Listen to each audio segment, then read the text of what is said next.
Hi, I'm Jennifer from Positively Learning, and today we're going to be talking about using sensory bins in the academic setting. So, if you have a group of students who benefit from more hands on sensory play, this is the video for you.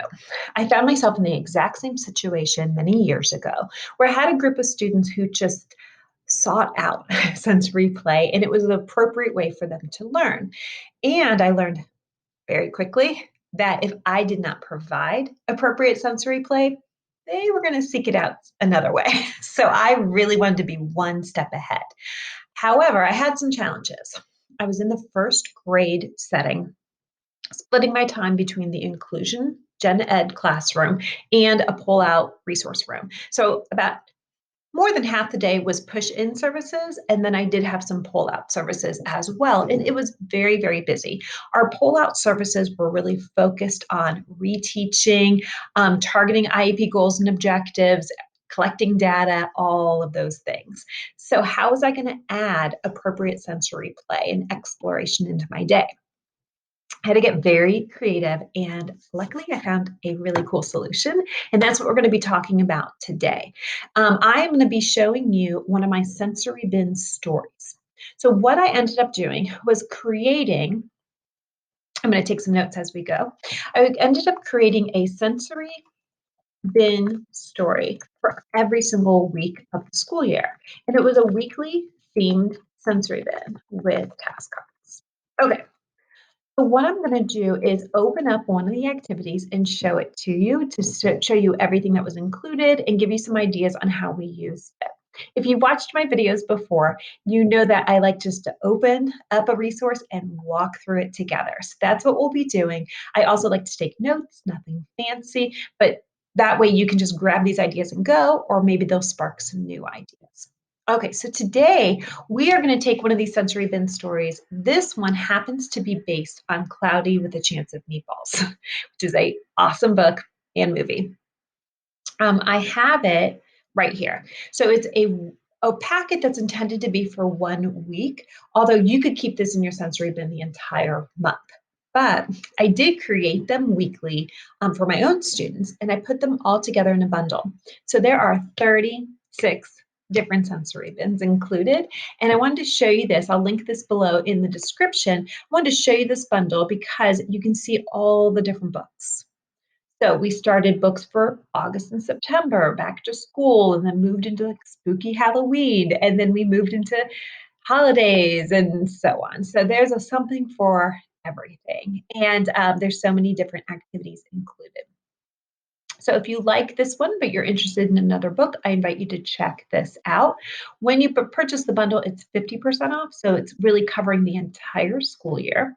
I also have this book in a smaller bundle for monthly. I put it in the April because I thought like weather, that's when I used it. But of course, you can use it anytime you want. It's a book that's good for any time of year. All right, so I opened it up and we're going to walk through it together. When you open up the Sensory Bin Stories, any of the packets, you're going to see this page first, where it just gives some background information on how I set up the bin, what goes inside the bin, and the way it looks in my resource room setting. So just giving you some ideas from my own experience. And then I walk through the different items. Now, this page is different in every packet. So this one is aligned with Cloudy with a Chance of Meatballs. I learned from my first year of putting these together that this can be like really cumbersome and pretty expensive too. It's expensive to have all these different items. And, at the time I thought, okay, this is fine because I was kind of in a desperate situation to solve this sensory need in the classroom. And it was worth it to see all the experiences my students had and how appropriate it was. However, about halfway through the school year, I started to wise up and get some ideas on how I can reuse a lot of these items. I learned that I want to categorize the items in sizes: large, medium, and small. The small items tend to be the really like exclusive items that match the theme, and they also tend to be the most expensive. So again, like I'm thinking, oh, it's fine. I just want to buy this. I just want my students to have it. And then I realized because they were the small items, they were the ones that sunk to the bottom of the bin. My students like didn't appreciate those any more than they appreciated the others. So I started to wise up a little bit. I give some suggestions for the large, the medium, and the small.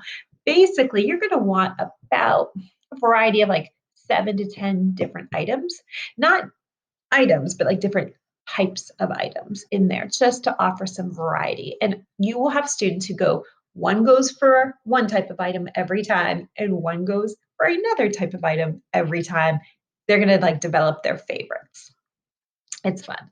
All right, so I give some suggestions that match the theme. And for this one, I always put a picture in to show you what the sensory bin looks like with the task cards in it. We're going to be talking about those more. But for this particular book, I also have an option too. Yes, we did use real spaghetti, real cooked spaghetti. It was amazing. My students were unbelievably excited about it and very, very getting their sensory needs met for sure. However, it's not for the faint of heart. Real spaghetti is awesome the first day. It's pretty cool the second day. And then by the end of the week, it doesn't smell quite as good. It gets a little bit sour and it's not great. So just keep that in mind. If you have a short work week, that's a great time to do some of these messier bins. Of course, you can do the other option as well. Okay, moving along. Here is an overview of everything that's included. You can print out this page and use this as you are planning your lessons. Now, like I mentioned, this is for 1 week, although of course you can use these cards in other ways much longer than that. But what we would do is every Monday we would introduce a new bin. So on Monday,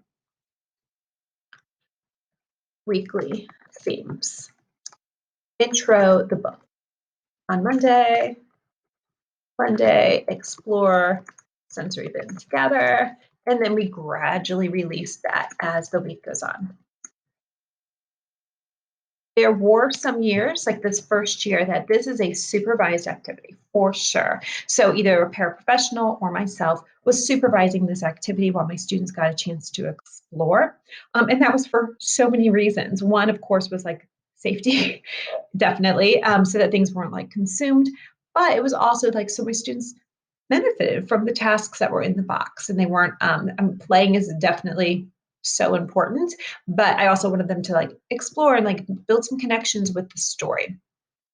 And other years that followed that, I was able to go through this maybe a little bit more on Monday and then move it into an independent center that my students were able to use on their own or in small groups for the rest of the week. So we introduced the book on Monday, we introduced the bin, we use the different task cards, and you can pick and choose what works for the students that you are working with.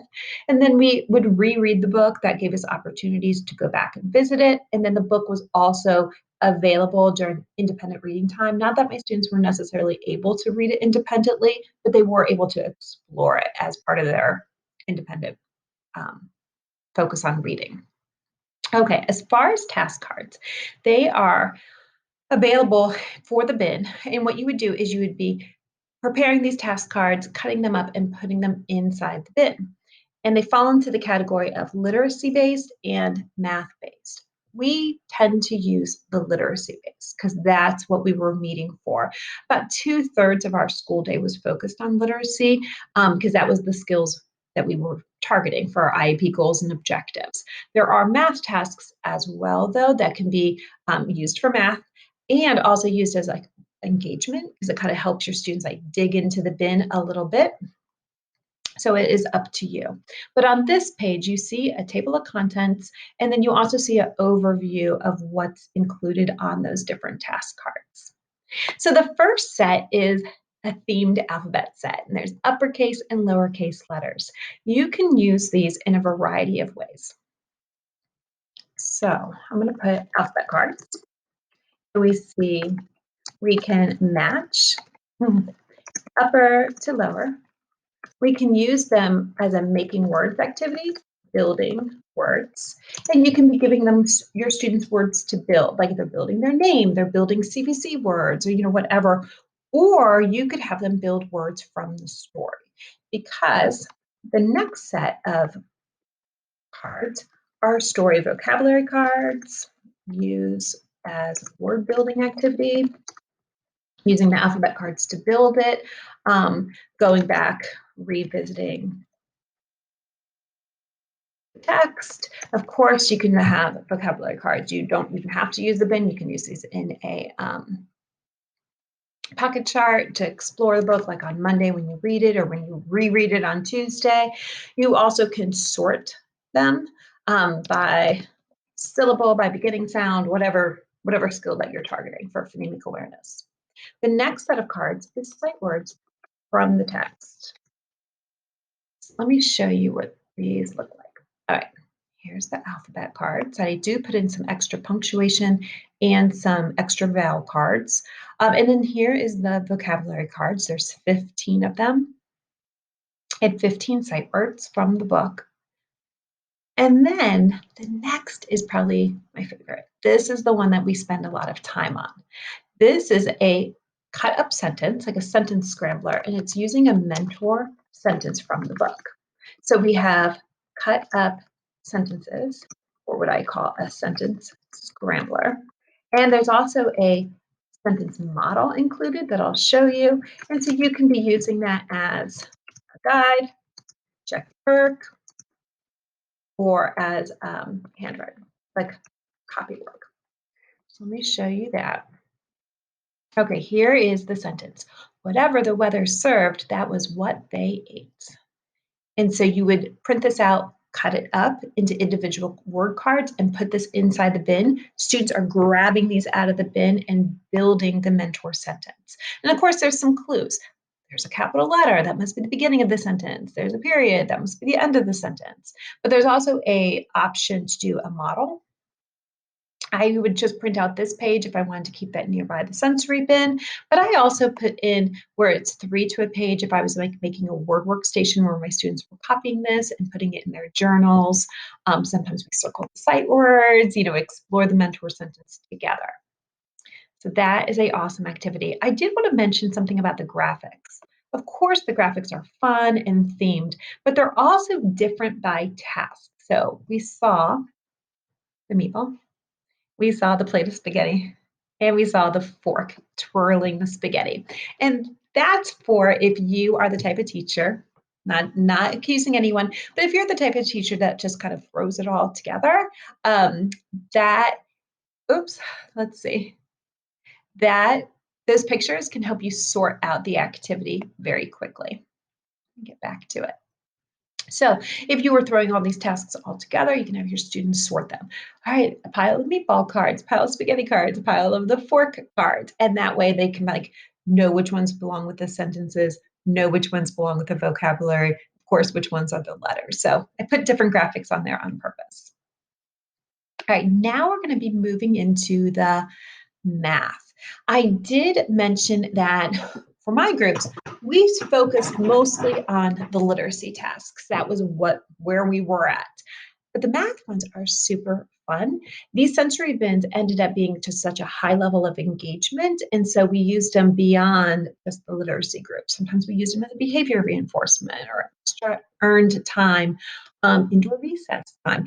I created these a year that I shared the office with other special educators and interventionists, and they even would come and visit the sensory bin with their students. And these aren't like little students; these are older students, like third and fourth grade, and they would come explore. Sensory is not just for the littles. But the math tasks make that also really fun to kind of dig in, get your hands into the items. So the number cards, there are numbers 1 through 15, and those are the numerals. And so you could count out the sensory bin items, one-to-one correspondence. There are also picture representation of 1 through 15. Notice that these are in black ink so that you could just print them on color paper to add a little bit more to the bin. There are picture representation. Hard to type in front of people. Representation. Then again, those are numbers 1 through 15. You can match with number of items. You also could match with numeral cards. So kind of like a memory game. If you had the numeral cards that had the meatballs and then you had the picture representation, your students could grab them and like start matching them up. Like maybe they're putting them on the ground or the table right next to the sensory bin as they pull them out. Is that a match? Is it like 12 and 12? That's a match. And of course, like take out numbers 11 through 15 if your students are focused on the lower numbers. And the next math task is number bonds. There are 15 number bonds, and your students would be using sensory items as manipulatives. And I like these number bonds because they include mixed practice with both missing parts and wholes. So you can combine them to see if your students are really noticing the relationship and noticing the difference, or you can just use one or the other, whatever works for your students. So that is a math task, set of math tasks. The next set of activities, there's so much. Remember, I mentioned this is for a week, and you can see why this would definitely go well past that if you wanted. The next is a sorting mat. So I like to print these on colored paper and insert them into one of the dry erase sleeves or a sheet protector.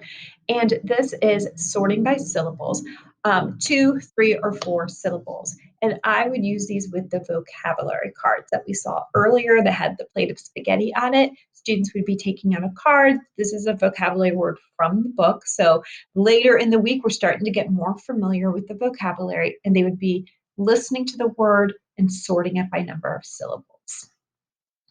So we have a syllable sorting mat used with vocabulary cards. Now, we saw that this one is for 2 syllables and higher.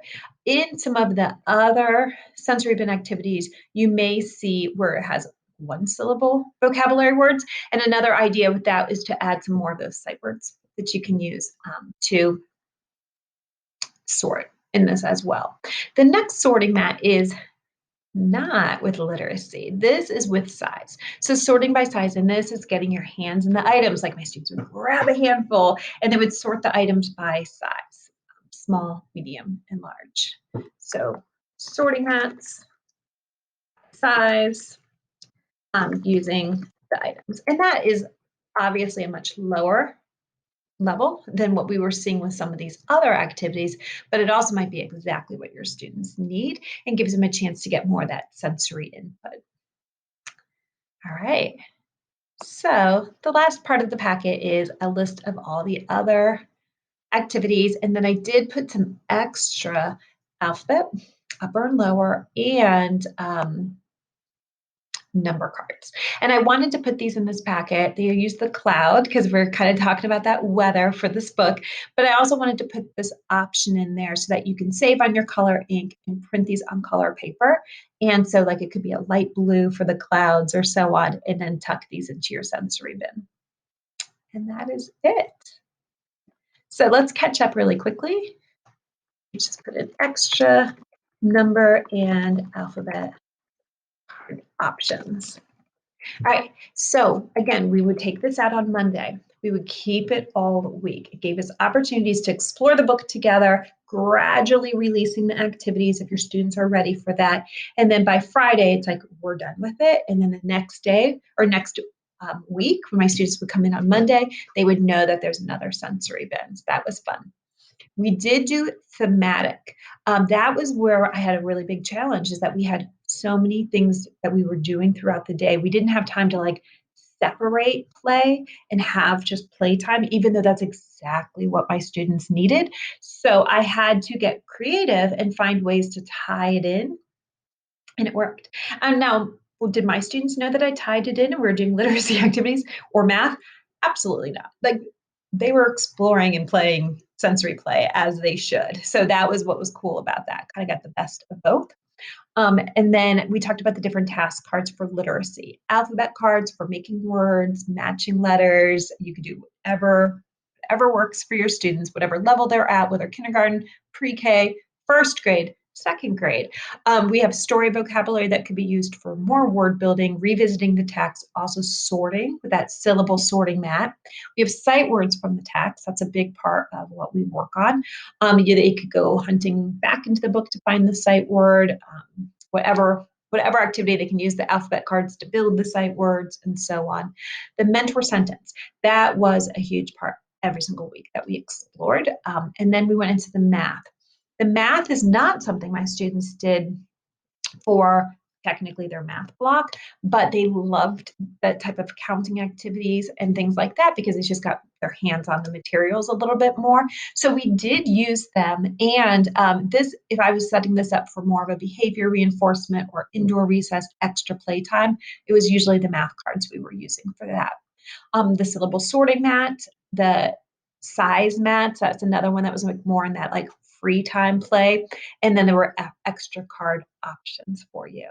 All right, so that is it. I also have a blog post about this, and it goes through many of the things we talked about today, but I still want you to check it out because it gives you more visuals. We looked through the packet together that you're going to print and prepare, but this shows you kind of more of the end result of what these cards can look like in after they're prepared for your students. So I will be sure to link that up as well. All right, thanks so much for listening, and be sure to subscribe so that you don't miss the next video. Take care.